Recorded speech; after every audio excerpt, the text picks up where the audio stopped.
Well, good evening and welcome to the live recording of the e-commerce podcast with me, your host, Matt Edmundson. Now, let me tell you how this thing works. If you are with us straight from the bat, we are doing a live recording of our podcast, okay? So we have a podcast called the e-commerce podcast, and every week I get to interview some amazing guests, and tonight is no exception. We have a beautiful lady called Brandi who is joining us all the way from New Jersey, and we're going to get into this whole thing to do with e-commerce platforms. Yes, we are, and it's going to be great, and it is going to be fun. And the way we do this is we record the entire Start that sentence again. We record the entire podcast in one take, and we do it live. We live stream out the recording as we're doing it, so you can listen in. You can get early access to all the goss, as they say. And of course, you can comment and ask your questions if you would like to do so if you're listening in on the live. If you're listening on the catch-up, you can still comment. But needless to say, we might not get to your question because it's already recorded. So this is just me saying hello and welcome to the live stream. This bit is cut out, obviously, from the actual audio version of the podcast. Which you can get on all your favorite channels like Spotify, Apple Podcasts, and Stitcher, of course. So yeah, get ready, as they say, because we're going to get into it right now. I'm going to play the intro. It's about a 30-second intro to the podcast. And then I'll introduce our guest and the show. But yes, a big warm welcome to you. Welcome to the show. Here we go with our live recording.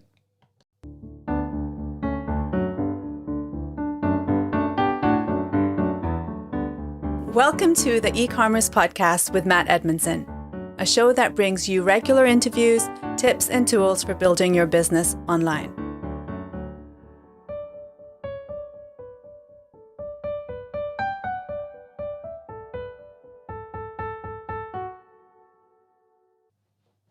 Well, hello and welcome to the e-commerce podcast with me, your host, Matt Edmundson. It is great to see you. Great that you're here. If you're watching on the live stream, as we do the live recording, please say hi, join in with the comments. If you're listening to the audio version or watching on catch up, a big warm welcome to you. Now, whether you are just starting out or whether you're like me, you know, a bit of a, well, let's just call ourselves a dinosaur. We've been around for a while, right? 2002 was when I got started in e-commerce. I don't know about you. It may be 2021. It may be as far back as 2002. Wherever you are on that journey, my goal is to help you grow your e-commerce and digital businesses with this podcast. And to do that, I get to talk to amazing people from the world of e-commerce. I get to ask them all kinds of questions about what they know, what they've learned, and how it's going to help us grow our own online businesses, our own e-commerce businesses. Yes, I say that I try and have the conversation that you would have with them if you got to sit down with them for half an hour and have a cup of coffee. Yes, it's that kind of, you know, just a casual conversation. One of the things I'm really keen that we do is dig into their story and learn the principles that's sort of locked in their heads, that really are those amazing principles that are going to help us start and adapt and grow online. So if you enjoy this episode, I would appreciate it if you like it. If you're watching online, subscribe to our YouTube channel or our audio podcast, but also share it out with your friends, colleagues. Let the world know what's going on. Tell them to come on over and join in because we enjoy what we do. Oh, yes. And on this week's e-commerce podcast, we are chatting with digital strategist Brandi Bernoskie. And we're going to have conversations about how to choose, right? Listen in, how to choose the perfect e-commerce platform for your e-commerce business. This is important, right? Because think about the sheer number of options that are out there. This is definitely a useful topic to get into because, you know, if you are starting out today, then you need to know what platform to use. But if you're like me and have been around a while, well, you're always thinking about, do I migrate? Do I upgrade? Where do I go? What do I do? And so we're going to get into that whole conversation around platforms because trust me, this is going to keep coming up in your e-commerce business time and time again. It's worth having. Now, Brandi began her career as a blogger, teaching herself the ins and outs of WordPress. Oh, yes. Before her friends began to notice and asked her for help with their own websites. I cannot begin to tell you how many businesses were started up exactly like that. You were doing something, a friend saw it and said, "Can you help?" It's amazing, really. And so she began freelancing like many people do, and things came along bigger and bigger and better until she found herself hiring staff and grown an agency. She founded Alchemy and Aim in 2013, naming it for the transformation that takes place when the science of technology of web development meets that most human aspect of what those websites were designed for. I just like anything with the word alchemy in it. I think it's brilliant. I really like that word. Now, Brandi has since worked with people. We were talking about this off air, actually. Some of the clients that she's worked with, Brene Brown will be on top of that list, who many of you have heard about. You'd have watched her TED Talks. Apparently, he's even got a show on Netflix right now. Laverne Cox and many others. So Brandi has worked with some pretty big names. And so I am super excited to be getting into this, let me tell you. And as I said, having been around for a while, this for me is perhaps one of the key areas of pain that keeps rearing its head. So I have got my notebook. Oh yes, I hope you've got yours and your pen. But if you haven't, you'll be pleased to know, of course, that all of the notes from today's show will be available as a free download on our website. All you have to do is head on over to ecommercepodcast.net/61. Yes, this is episode 61. So just head on over to ecommercepodcast.net/61 and you'll be able to download the notes and the transcripts. You'll get all of Brandi's links, as well as the ability to maybe claim the freebie, which we're going to talk about. Freebie, it's not even a free, it's a giveaway. This is an amazing thing that Brandi's going to do later. So do stick around for that if you want to know more. We're going to talk about more about that later. So, whew, there's a lot there. Now, without further ado, let me press my magic button and I'm going to bring Brandi onto the show. Brandi, good evening. Welcome to you. How are you doing? I'm great. Thank you so much for having me here, Matt. Absolute pleasure. Let me tell you. Now, you are in New Jersey. I'm in Liverpool. I think that must mean there's like a 5-hour difference between us. But, you know, for those of you who are listening to the show, we both look really fresh and awake and going for it. Oh, yeah. Absolutely. It's great that you're here. So, New Jersey, right? Are you from New Jersey? Did you sort of end up there in another life? How did that work out for you? Both, I think. I did grow up originally here in New Jersey, moved to New York City for school, then to San Diego, then down to Washington, D.C. and Virginia, and eventually returned to New Jersey. We bought a house here about a year and a half ago, and it is 0.3 of a mile from my dad's house where I grew up. So I had sworn I would not let this happen to me, but it did. And I am really grateful to be so close to family, especially right now, where it's been difficult for a lot of people to travel and be close to family. Yeah. I mean, that if you said 18 months ago, that was perfect timing. Yeah. I mean, yes, literally perfect timing from your point of view. So, oh, wow. Well, I have some good friends in New Jersey. It's one of those states that I hear a lot about. I've never actually been to. But it has fascinated me because one of my main websites is called Jersey Beauty Company, right? One of my main e-commerce businesses. Not referring in any way to New Jersey, but the original Jersey, you know, the small island off the north coast of France, which is a beautiful place, let me tell you. But yeah, I really should go one day. I understand it's probably slightly overshadowed by New York, I would have thought. It is in many ways, but there are some great features of New Jersey. Certainly, like, you know, we've got access to so much. That's really why I decided to stay here. Like, not only access to my family, but I'm an hour from New York. I'm an hour and 15 minutes from Philly. I'm like 3.5 hours from Boston, 3.5 from Washington, D.C. Takes me a half hour to get down to the shore, an hour to get into the mountains. So there's so much so easily accessible in New Jersey that it just makes it one of those places that it's hard to not be here, really. So it does sound ideal. So you're based in Jersey. Alchemy and Aim, your company, is based in Jersey. Am I right? Yes, I am based in New Jersey. My team is actually entirely remote. I've set it up that way from the beginning, and partly because I never knew where I would want to settle. I still am not sure I want to settle in New Jersey, like TBD on that one. Okay. but it's always been remote, which has also allowed my team to make the moves that they've needed to make as well.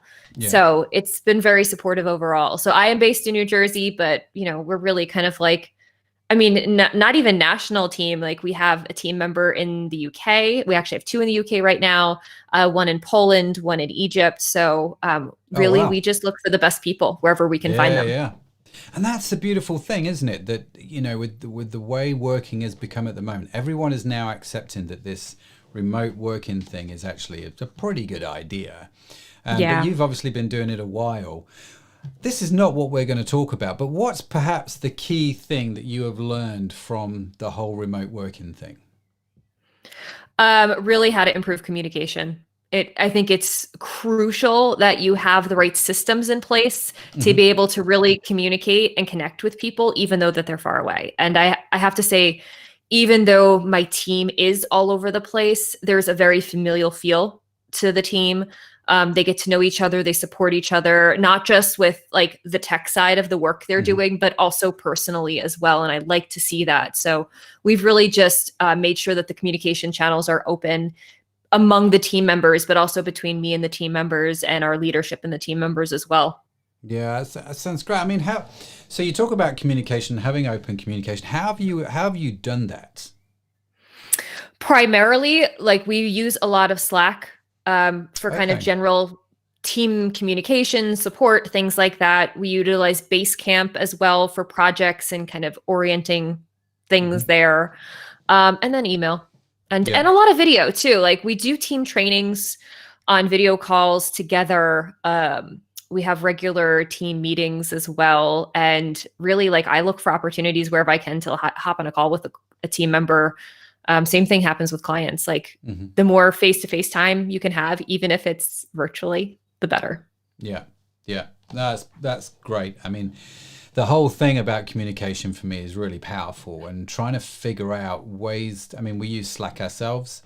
We don't use Basecamp, but we do use Slack. And we seem to have, like many people at the moment, a lot of Zoom calls. Do you know what I mean? A lot of those sort of video calls. Have you found that your team's kind of got the Zoom fatigue going on? I don't think so. I personally may have, but I think I'm probably in the minority of it. I mean, because so much of the company has already been set up remotely, I don't think much changed for most of our team members. It's really been my time, I think, that has been like I am finding myself sometimes on like 8 hours of Zoom calls a day. And I, have started to get a little Zoom. I wouldn't even call it Zoom fatigue. It's almost just screen fatigue overall of just like, I can't look at the screen anymore. I'm with you on that. I just have to just get out and go for a walk around the park. So we have a local park that's maybe 10 minutes down the road. And I find myself now doing more and more Zoom calls on my phone, walking around the park. I'm tempted to get, I don't know if you've seen them, those things you put around your neck, which kind of holds your phone out here. And so I could just walk around without even holding my phone. I've not gotten that far yet, but it's crossed my mind. Yeah, that does cross a certain line too. Do you think? Like sometimes you should just get outdoors and not bring your technology with you. Yeah. I think you're probably right. So let's get into. I mean, people tuning in and going, "Hang on a minute! I thought we were talking about e-commerce platforms." We are. We'll get to that. Right now, in fact, let's jump into that e-commerce platform. So what experience have you had, Brandi, with this whole e-commerce platform thing? I mean, what's your journey there? What's your story? Yeah, we've been building e-commerce sites for clients really almost since the beginning. And I will say the way e-commerce looks for every business is different. It just varies. And I will say, like, I even have some clients who are in the same line of business and their tech stack is different. They may be on the same platform, but they don't use all of the same apps. They don't have all of the same features. It really does. I really think it's important that when you're considering which platform's best for you, you understand what your business is and where you're going to get the most support for the type of business that you have. There are some platforms that are better than others if you are drop shipping from multiple vendors and things like that. but also what you want the user experience to be overall too. That's going to vary. And there are times where I think it's totally great that a client, if they're on Squarespace already, utilizes Squarespace's e-commerce feature because they're selling like digital ebooks or something like that. Yeah. But if you've got 10,000 products that are all physically shipping from multiple locations, you're going to need, like, Squarespace ain't going to do it for you at all. Like, you need a different solution at that point. So usually the first kind of piece of the work that I do with clients is just understanding what does their business look like, and not just how it operates now, but like how it needs to operate going forward into the future for them to be able to grow and scale in the right ways. I think that's crucial because so often you're so just stuck in the day-to-day of what's going on in the business that you're not taking the time to think forward as to like, okay, but what does growth and scale look like? And how can I position myself right now for those opportunities to grow and scale when they come in? Because you don't want to find yourself having built for the moment you're in and then being incapable of making those changes as you do grow. Yeah, no, it's very, very good. I mean, everything starts with understanding, doesn't it? And it's such a crucial part of the whole thing. I mean, let me just rewind just a sec if I can. Sure. For those who are listening to the show, that maybe aren't familiar. I mean, you mentioned Squarespace as one of them. What are some of the key platforms that are out there? So let's just name drop for a little minute here, so people may or may not be familiar with these. But let's have a quick name drop.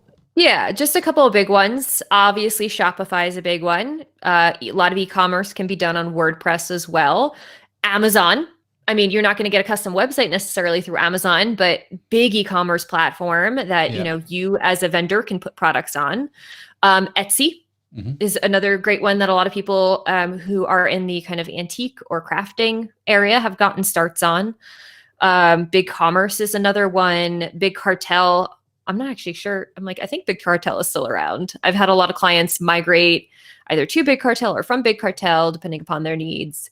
I'm not familiar with Big Cartel. I mean, I know the software, but I've never come across it as a platform.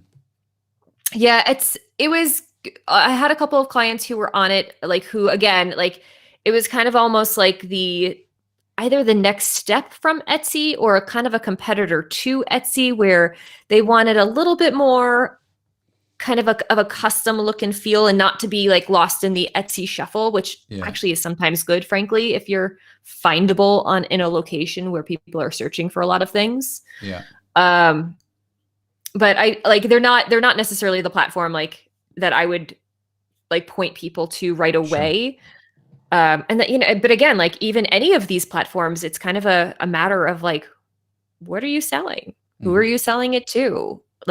How can we make you most findable, and how can we craft the best experience for the people who are actually using you? Yeah. So, and the other one you mentioned, I'm just writing them down here. So we've got Shopify, WordPress, Amazon, Etsy, BigCommerce, Big Cartel. I'd probably throw a few others in there, like Magento is quite popular. Yeah. Squarespace you mentioned is quite popular. Wix. Okay. Platforms like Kajabi if you're doing digital products. These are all starting to become quite well known. And so I guess the point I'm trying to make is here, Brandi, there's a lot, right? There's a lot. There's more than I could name, and there's more than I can even know about sometimes. If you're selling a digital membership or course, there are so many platforms that open up to you. Mm-hmm. Yeah, there are. And so I guess what you're saying is before you even think about which one to use, let's first understand the business, where you are, where you want to be, and let's understand that. So what are some of the questions that you would ask clients maybe in that phase of understanding? So preliminarily, I want to get an understanding of the type of products that they sell, and are they shipping?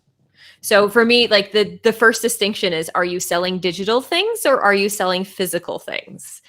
And those physical things, if that's the case, how do you ship them? Mm-hmm. Are they shipping from your internal warehouse? Are they shipping from multiple other warehouses? Are you handing them over to Amazon and Amazon's, drop shipping for you? What does that situation look like? If we're talking about digital products, then I do want to understand what the digital products look like and what is the method of delivery and engagement for the clients that are purchasing those digital products. So that's kind of like really the foundation. Is it digital or physical? Or possibly a combination. And how, like, what's the shipping fulfillment situation on both sides, really? Like, what's the experience of that? Yeah. So if you're, let me just run a few scenarios by you then. So let's say we're a small mom and pop shop. We've got a little store going on. We know we want to go online and we sell baby clothes in our shop and they're physical products. And we're just going to ship them from our warehouse. I'm not bothered about drop ship our warehouse. I'm going to ship them from our shop is what I'm going to do. It sounds posh. We've got a warehouse. The closet out back becomes our warehouse. What sort of things should I be thinking about there if I'm that kind of business? So I think potential for scale and growth is really critical. Like, what do you need to be responsible for as a business? So that means, like, what foundations do we need to put into place so that if your baby clothes go viral overnight, you know, that you are going to be able to handle that traffic, fulfill those orders, things like that. So we want to put into some systems into place for growth. We don't know what that's going to look like necessarily, but we can start to speculate and put those things into place. And then I think there's a lot of like business needs. So it's a question of, how are you going to ship things? What service are you going to use?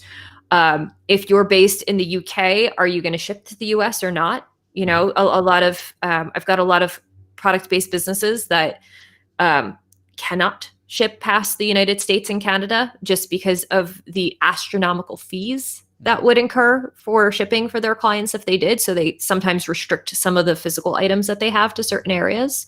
So we look at that. We look at, you know, here in the States, there's, you know, sales tax, and that differs sometimes. I mean, that differs per state. It can also, you know, you can have additional sales tax requirements if you're in or around or shipping to certain cities as well. So we're really looking to make sure that all of kind of the business structure is in place so that you're not selling things and then later on are hit by some sort of like state fee that you had no idea about, and that suddenly drains your profit. So making sure that those kind of like basic business needs are actually in place, I think, is really, really critical. And then it's a matter for me too of like, if someone's selling baby products, like baby clothes, like how many variety do you have? Like, does it make more sense to put you on something like Shopify or to get you started on something like WordPress? And that's just kind of the rumbling that we do with clients in order to understand what they really need. And that's really fascinating. And I want to circle back to something that you talked about here, and I think this is quite important. So if I'm shipping baby clothes from the UK, am I selling to the States? Or conversely, you know, if I'm in the States, am I shipping outside the US and Canada, and where shipping costs have become prohibitive? And actually, we had a little thing. I don't know if you're familiar with this, Brandi. We had a little thing recently called Brexit on this side of the pond. And that screwed shipping up massively. If you were shipping outside of the UK to Europe, I mean, it was a nightmare for like 2 months. It's just about starting to get resolved now, and we're in what, month 4, just about to hit month 5 of the year. And so I think shipping has changed a lot over the last few months. I've noticed a lot of brands, and this, I don't know if you've seen this actually, or maybe it's just me, but I just wonder what you thought about this. I see brands retreating to a single country that were in multiple countries. A classic one is a company called Noble. N-O, bull, as in the cow thing, B-U-L-L, Noble. Not very noble, but noble anyway. And they sell trainers, tennis shoes, right? I have a pair. I actually have 2 pairs. Oh, so I know them. Yes, right. So let me tell you my experience. Ordered from their website at the start of April. I go onto the website, Noble Project, and everything's in sterling. All the prices are in sterling, right? And didn't think anything of it, because whenever I see sterling, I'm just thinking, okay, it's sterling, it's great, it's British, great British pounds. I can buy in my own currency. This is wonderful. And you never think, is this shipping from anywhere in the world? Do you mean you just think, oh, I can buy it, it's English, bish, bash, bosh. So I buy 2 pairs of trainers. Then I get an email from the company saying that we'll ship them, but because it's international, they're going to take a little bit of time to arrive. I'm like, I email them back going, hang on a minute, is this not coming from England? No, they're coming from America. And then I have questions like, well, am I going to have to pay import duties and all those sorts of things? And they're like, no, we're going to pay them straight off the bat. So they said that they would pay them, and I wrote them an email back, which they never responded to, which surprised me, saying, you need to understand, if you are sending me the US size of the shoe that I ordered, because I thought I was ordering off a UK site, it's going to be the wrong size, because for whatever reason, every country likes to have their own different shoe sizes, right? Yep. But they sent these shoes. Lo and behold, they're the wrong size. I sent them back literally yesterday. It cost me 35 quid, or about $50 to send them back. Okay. And if you go onto their Facebook thing, there's all kinds of people from England now complaining about this. Anyway, this is not me complaining about Noble. It is what it is. What I'm noticing though is a lot of companies are now starting to retreat back into a core distribution. And so they are now wanting to use that to distribute worldwide, as opposed to having distribution centers around the world. I don't know if you've noticed that, or whether that's a phenomenon that only I've seen. It's probably not just a phenomenon that only you've seen. Most of my clients tend to be on the relatively smaller side. Mm-hmm. So they're going to have 1 or 2 distribution centers tops. And I would say, I'm trying to think, most of them are I think, US based. I'm trying to think if I have any others that are, I don't think I have anyone who ships physical products that's not US based. I have people who are in different countries, like the UK, who ship digital products, which is a different, digital is a different story. But I'm not entirely surprised by it. I feel like there's just some changes that are happening as people to kind of try to navigate, the way that the world is now. And, especially with everything that happened with coronavirus and like certain countries being shut down and not being able to get product out of those countries in the right ways, it's I think it's really caused people to reconsider how their business is set up and what they're doing with it. Yeah, it's interesting, isn't it? And I mean, this comes back, I mean, the Noble Project website, I think, comes back to what you're talking about with e-commerce platforms, because if they're trying to understand their business, what it is they're wanting to do, what their opportunities are, their website is not meeting that right now. It's causing all kinds of problems. And they, I think, use Shopify. I'm going to say it's Shopify. I'm fairly sure it's Shopify. I can't honestly remember. But for whatever reason, that platform is not meeting their business needs. And this comes, I think, down to what you're talking about here is actually, I don't know if they've sat down and gone, actually, what is it we need our website to do? What's the best? How do we best achieve that now? And can this platform that we're on do that? Absolutely. And sometimes the platform can. I will say there's no platform that out of the box gives you all of the functionality you need, like magically built into it. Almost all the time, you have to add on the features. Like you have to identify the features you need and add them on. With Shopify, it's apps. With WordPress, it's plugins or extensions or things like that. Like just nothing comes out of the box with like everything, because I mean, first of all, that would be a really bloated site if you had everything, but also businesses are so different. You just can't give anyone a total box solution sort of thing. Yeah, that's true. So, I mean, this is interesting, isn't it? Because now we're starting to get into the territory of, well, do I need help building my e-commerce website? Because actually, what you said here is, I'm going to take a step back. You actually need help in understanding what you want from your website. You need somebody to be able to ask you the right questions, because quite often you don't know how to ask yourselves the right questions. I think this is where the coaching consulting thing actually works out quite well, because you do ask the right questions. How do you go about doing what you've just talked about, in terms of figuring out what plugins you need or what extensions you need or what apps you need, if you're trying to do this by yourself on a budget because you're just starting out?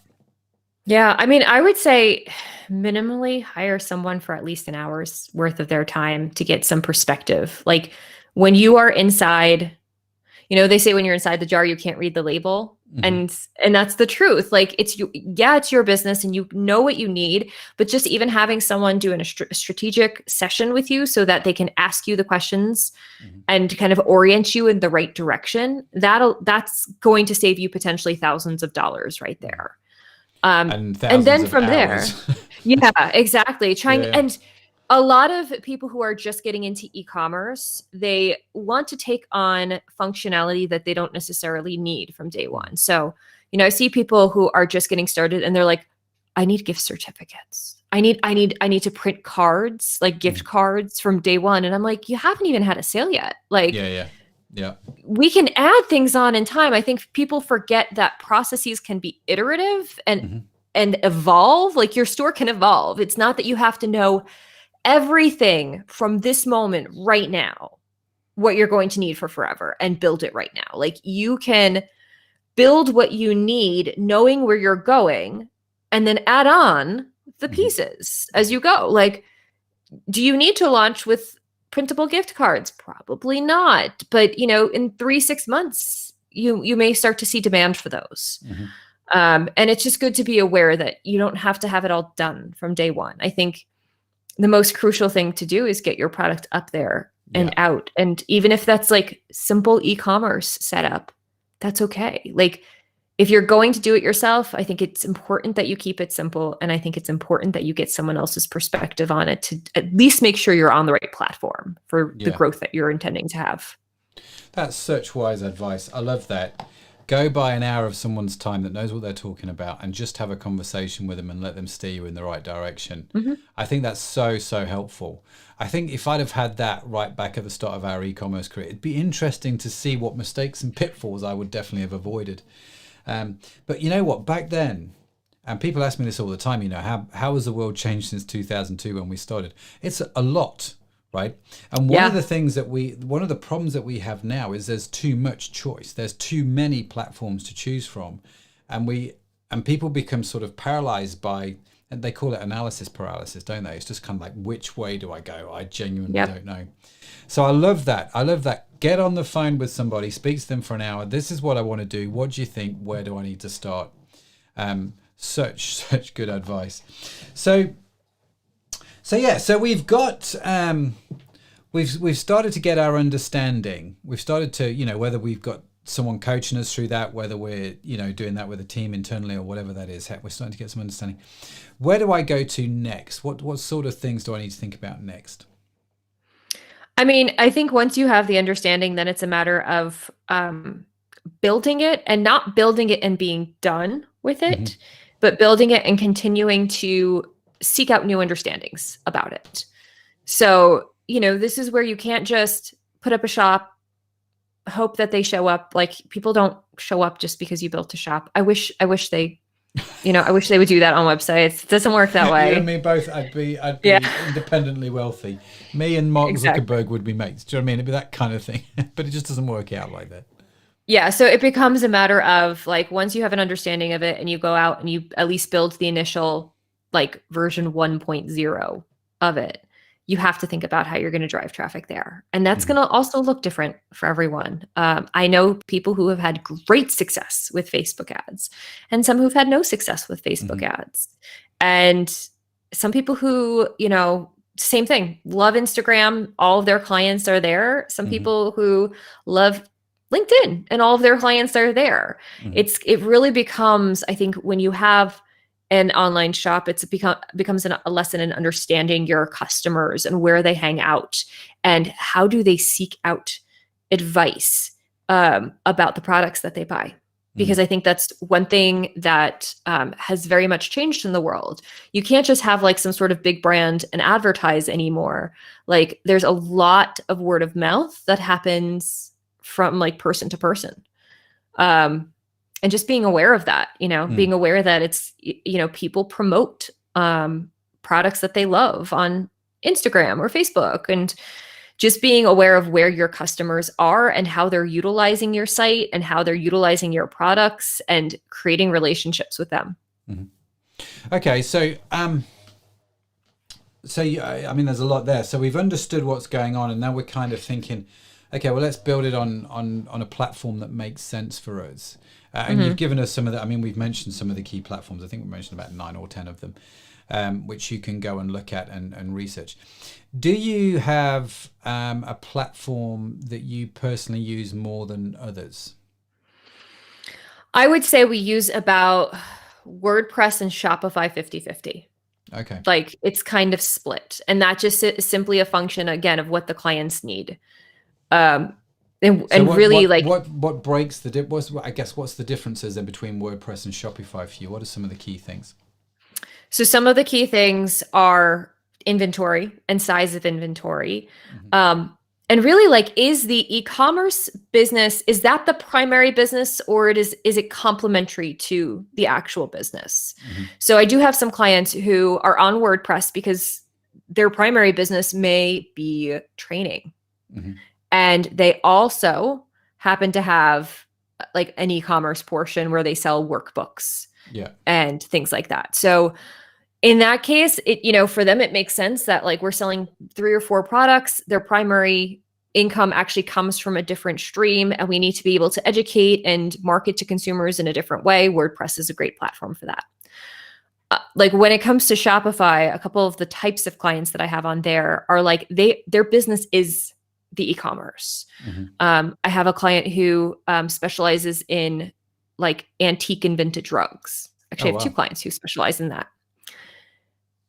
And in that case, because that's their primary business, like we need to be able to house upward of 2, 5, 10,000 products that are being distributed and sent from different locations across the country to, either within the country or beyond the country. Sure. So for me, that's kind of like, that's at least sometimes one of the core distinctions is the e-commerce. Is that piece the primary business, or is it complementary to the primary business? Yeah.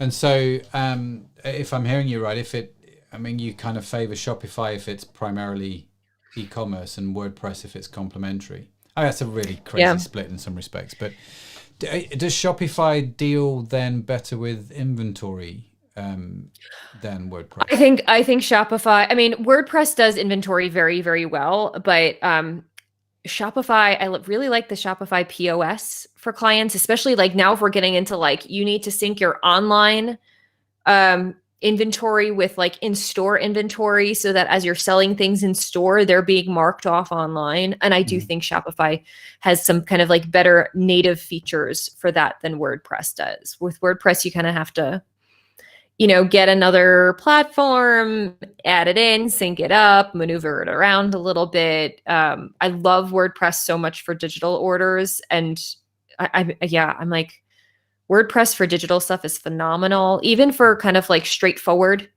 like physical e-commerce, it's also really, really good. But once I start getting into, you've got a brick and mortar and you're syncing online inventory and it's shipping from 3 different locations, like Shopify tends to be the location I go to for clients. That's really fascinating. And do you find, are they both fairly easy to manipulate and program and get them to do what you want to do? For me, yeah. I think so. Yeah. But this is what I do all day. So that's a different question. For clients, it's always the case. When you're adopting new technology, there's a learning curve. Mm-hmm. And as long as you are willing to put in the time for it, or to hire someone who's going to put in the time for it, you're going to be fine. Like you'll be in a good position. So sometimes I tell clients, like, we're going to make the training videos and you are going to pass them to your team members to learn. Like, this is not something for the owner of the business to be, in all the time and moving things around.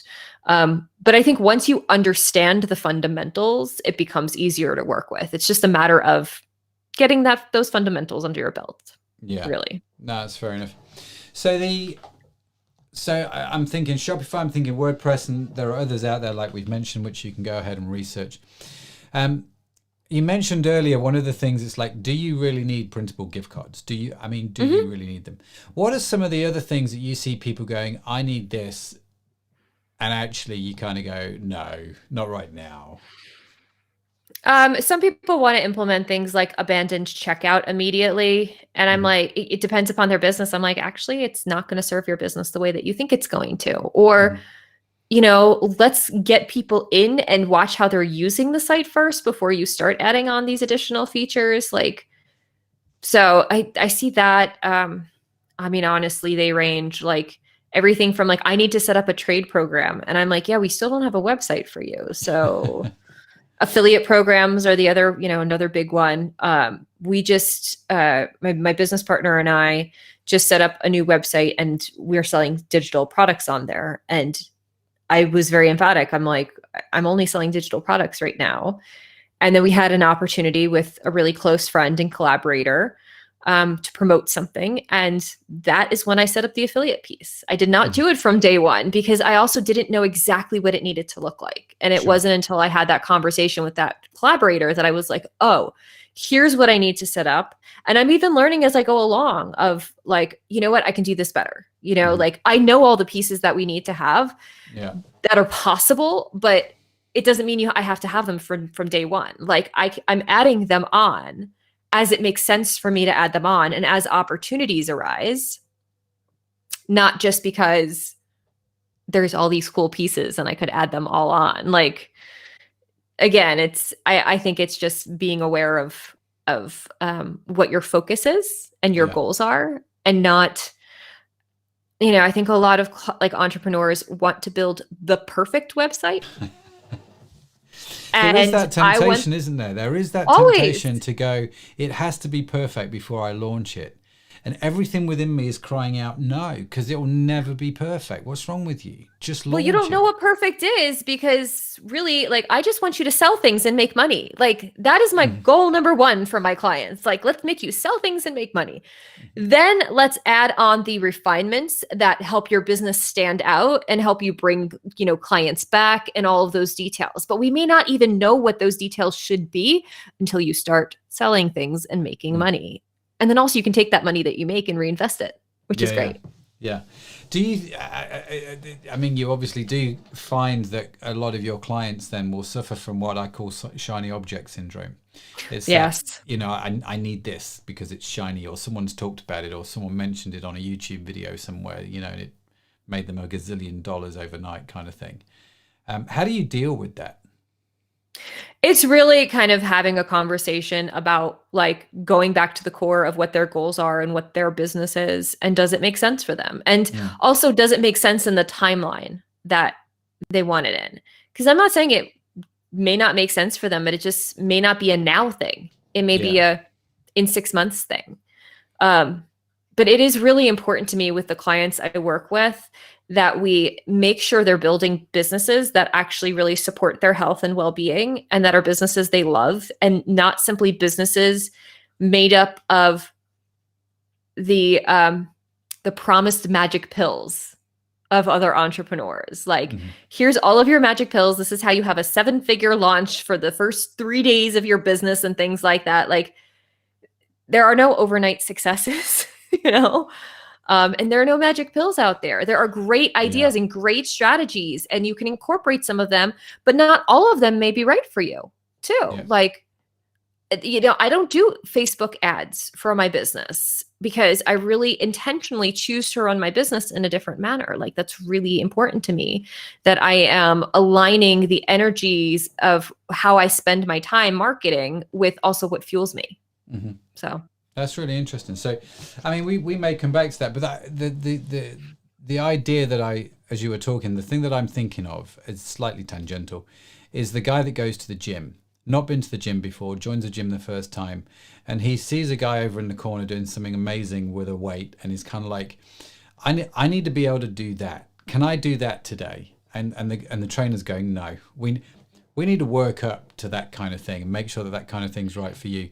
And it's a lot like that, isn't it, with our websites? It's like you see Yep. a lot of these things happening, and you hear a lot of stories.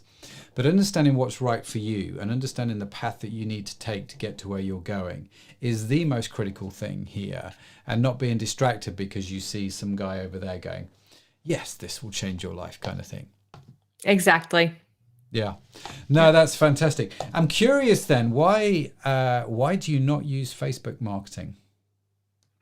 Just personally, I mean, I'm looking at it for two of my other businesses, and we're beginning to get into it for that. But personally, for Alchemy and AIM, we have a very small team. I do not want to scale my team to like 50 people. So intentionally, I am keeping it small. And I am a relational person. I love meeting people and connecting with people. And that's actually how I've built the business over 8 years. And it's worked really, really well for me. And I'm continuing to kind of like innovate around that, as opposed to I just, yeah, it's like overall, it's like I just don't feel like it would draw the right people. I'd have to put a lot of money into it, and I'm like, I'd rather just build the relationships with people instead. It's so much more of what I love to do, and we've had results from it. So you see, I'm listening to you talk, Brandi, and I think that's incredibly brave, because every man and his dog is telling you that you need to be on Facebook doing Facebook marketing. And here you are going, well, hang on a minute. No, because that doesn't make sense for me. I really like this, the relational side of things, and being secure with that and not panicking that you're missing out. I think that's actually quite a brave thing, because a lot of people don't do that. They just kind of think, oh, no, I've got to do this, or else I've got no business. And you mentioned before we came live on air, this phrase that I wrote down, which I thought was lovely. You called it unexpected connections. Sounds like a book title, if I'm honest with you. yeah. So what do you mean by that? This seems to be your business model. How do you define unexpected connections? They're really the kind of, so obviously we all have the direct network that we're connected with, but those people are connected with other people. And I think just being a person in the world with other people and being supportive of them, like that's brought a lot of business my way. I can't even tell you how many instances from the past of clients that I got because I was a blogger and I interacted with them as a blogger and this was before I ever had a business. I was a blogger. I interacted with them as a blogger. Like I got to know them. We became friendly. Like we followed each other. We kept in touch. And then suddenly they were like, oh, you're building websites? I have this client who needs help. I know this person who needs support, or I need support. Like, let's work together. So, yeah, it's the kind of the natural referrals that have come into my life just because I'm doing my best to take care of people and just maintain those relationships and nurture them and support people. It's been phenomenal. That, you see, and this is where I think people miss it, isn't it, with the whole Facebook marketing thing. And this is so critical. We did some analysis the other day on one of our e-commerce websites. And over the £4 million, so it turned over £4 million in a certain time frame. Out of that £4 million, 25% of it, so $1 million came from new customers, which meant that 3/4 of it came from people buying from that website more than once. Do you see what I mean? Yeah. And in fact, over half of it came from people who had bought on that website more than 5 times. And this for me is, you're talking about it, when you put good out there, when you do good, when you sell good products, when you have great customer service, when you treat people well, fundamentally, it's a bit of a slower game, but that always comes back. And I think it's the greatest untapped marketing potential that most companies have. I completely agree with you. And like for anyone who's watched any episode of Shark Tank, when there is a product-based business that's being pitched, most often those sharks want to know what's the returning customer percentage. Yeah. Because that is indicative of future success, not like how many new customers can you acquire on a regular basis for one-off sales, but how many people are coming back to you over and over again, and how do you build upon that base and draw people from the one-time customer into that recurring base? Yeah. No, that's fantastic. That's really, really good. Wow, Brandi, listen, I feel like we could carry on talking about this for a lot longer. I say this to every good guest that we have on the show. You kind of go, I'm just feel like I'm scratching the surface. But I'm also aware of the time, and I want to be respectful of your time. How do people reach you? How do people get hold of you? They kind of listen to what you've said and they've gone, you know what, I need to connect with Brandi. How do they do that? Easiest way that I tell people to do this is go to alchemyandaim.com, head over to the contact page, fill out the contact form, and that actually comes directly to me. Like, there's not like some weird sort of process in between. The only time it doesn't come directly to me is if I'm on vacation, which I am not on vacation because we're still kind of in a pandemic. So, do you actually remember what a vacation was? I don't know. It's a long distant memory. Yeah. I keep planning. Days. I know. I keep planning them. And at some point we will get back to one. But those forms do come to me and I reach out to the people. And I at least, if I'm not the right person to support that person, I tried to do my best to find the right person to support them. Fantastic. So alchemyandaim.com, head on over to the contact page and Brandi will be in touch. That's fantastic. Brandi, listen, one of the things that I said at the start of the show was we were going to do a giveaway towards the end of the show, right? And yes. In season 6, this is something that we've started doing. And you have kindly said, right, if for the first 2 people, I think it is, you've got 2 spots available for people who can get a 3-month membership with your company called Interstellar Support, which I think is a brilliant company name. I actually watched the movie Interstellar last night with the kids, but that's another story. So what's Interstellar Support and what's included in that membership? Yeah, so Interstellar Support is kind of my newest company. It's not very different. It's kind of just an extension of the work that we've been doing, but we kind of gave it its own place and life. So I'm co-founder of that company with my business partner, Mayoshia Boykin Anderson. And the membership there includes, so it's a 3-month membership. It includes discounted rates on any tech support or virtual assistant support that you need. We have different rates for our developers and our virtual assistants. And then access to the knowledge base articles that we are working on and building, and also access to the monthly founders call with me and Mayoshia, where we really get on with our members and answer any sort of question they have, tech, business, anything like that. So that's the deal. So 2 of those for 2 lucky people. Well, fantastic. 1 of those each for each. Yeah. Yes, I get what you mean. There's 2 slots available. So if you would like to be in a chance with getting the giveaway, what you have to do is head on over to ecommercepodcast.net/61, today's episode.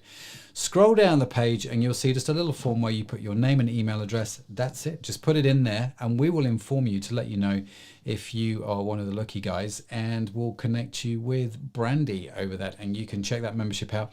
It sounds almost ideal. Like you were talking earlier about the people that just need to jump on the phone and have a conversation with someone that knows what they're talking about. It almost sounds like that's what you're doing in that monthly call. That would be ideal, I think, for people starting out and who've got questions. Maybe try that. And you can find out more about that. All the links will be on the website, of course. Now, Brandi, again, lots and lots of notes. And so it's always a good sign when I've got lots of notes. That's for sure. I just have to decipher my own handwriting. But no, that was really, really insightful, really powerful. I loved that you talked about just getting on the call, talking with somebody that knows what they're doing. Really think and understand about your business first, and the rest of it kind of unfolds from there. Avoid the shiny objects. Think what you need for your business.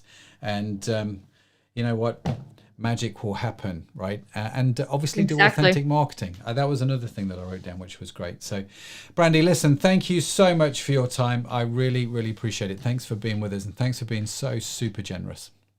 No, thank you for having me, Matt. It's been fun. Brilliant. Thank you. Wasn't Brandi fantastic? Yes, she was, is the answer to that question. I just love that. I love those kind of conversations where Brandi just, she just shares what she knows without filters, just tells you what it is. That's so valuable right there, right? So you'll see on the bottom of the screen, if you're watching the live stream or the video, the link to this week's show notes, ecommercepodcast.net/61, where you will be able to see the show notes, the links, the transcripts, from today's show. If you weren't able to take notes, you want to go over it again, all of that is there, as well as the form which you need to fill out if you want to enter this week's giveaway and get one of those 2 spots going to some lucky person, that's for sure. So do check those out. Last week we did the book giveaway, and I know some of you filled those in, so they are going to get sent out. The Adapt or Die books are getting sent out from Jeremy last week. This week the competition is now a competition. Like it's a competition, it's a giveaway. The giveaway is now open and you can go and enter that. Why not? See how you get on. Now, if you are with us still, why not make sure you are subscribed to the show? And you can do that in a number of different ways. If you watch the show, head on over to, if you want to watch the show, youtube.com/e-commerce podcast. You can see us there. You can catch up on all the previous episodes. Facebook, just search the e-commerce podcast. You just have to write the word "the" in front of it. Whereas YouTube is just e-commerce podcast.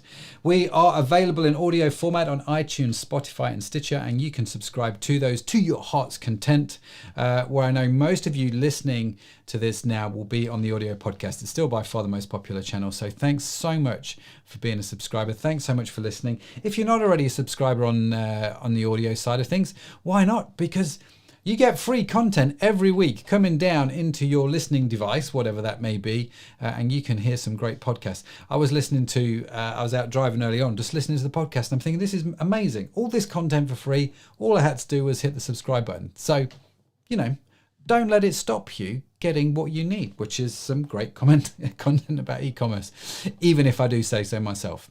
Right, I think that is that for this week. Thank you so much for tuning in. Thanks for being part of the e-commerce podcast. Make sure you join us again next week as we are carrying on our conversations with some amazing guests around e-commerce. Thanks for being a part of it all. I'll be back again very soon. Bye for now.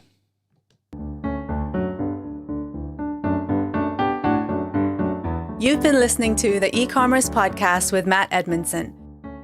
Join us next time for more interviews, tips, and tools for building your business online.